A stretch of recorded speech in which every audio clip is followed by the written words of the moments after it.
Hey folks, Mobile Geezer back at you with this week's Geezer Bits for Sunday, March 4th, 2018. So of course the big thing this week was Mobile World Congress has come and gone. And of course the biggest announcement was the Samsung Galaxy S9 and S9 Plus. Of course I gave you all the pricing and colors for that last week. So that was the number one event at MWC this year. I think number two on the list of most popular things at MWC was Vivo. Of course, you know Vivo came out at CES this year with their Vivo X20 with the in-screen fingerprint sensor. Oh, now they are moving on to top that with their Apex concept phone. It's an all-screen phone. It's practically no bezels whatsoever. It even uses vibration for you to hear instead of an earpiece, so there's no bezel from the earpiece.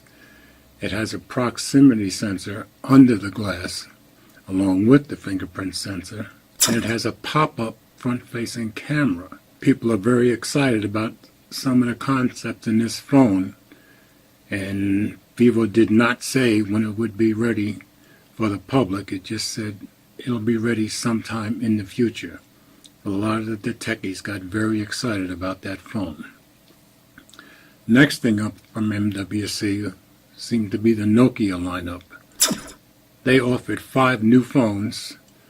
The nostalgic 8110 4G banana-shaped phone that is not an Android phone, but it certainly brought people back to the old 8110s.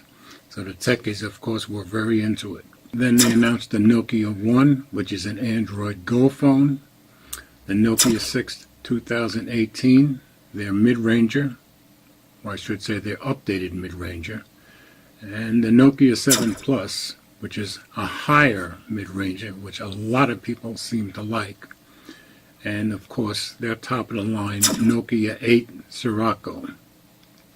All of these phones are part of Android One, so you should get a pure Android experience. As far as I can tell, all of those phones will be coming out in May of this year. Next up from MWC was the Asus lineup.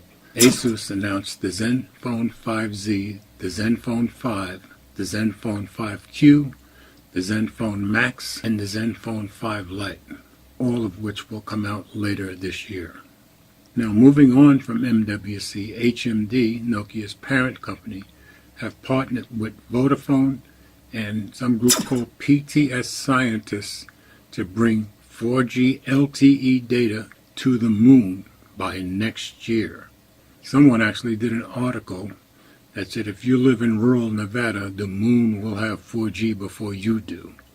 So I guess that's in the works.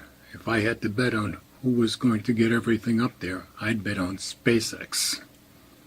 Just thought it was a very interesting piece of news.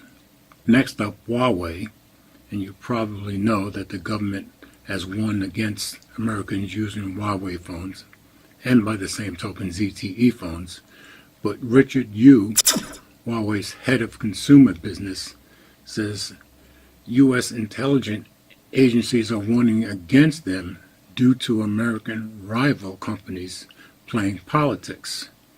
According to him, that's why the AT&T deal fell through. Other executives of Huawei are downplaying that, and they didn't seem to like the fact that Mr. Yu spoke out about it.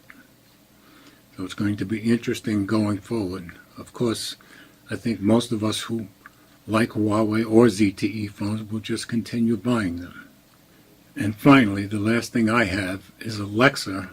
This past Friday was having lots of problems in the Northeast and California and Washington State.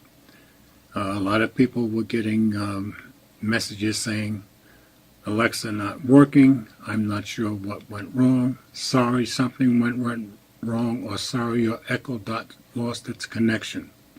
Seems like by the end of the day the problem was solved, but it seemed like a lot of people in the East and the West were having the issue. Hopefully Amazon has all of those problems worked out. So that's all I have for this week, folks. As always, thanks for watching, and comments are welcome. Yeah.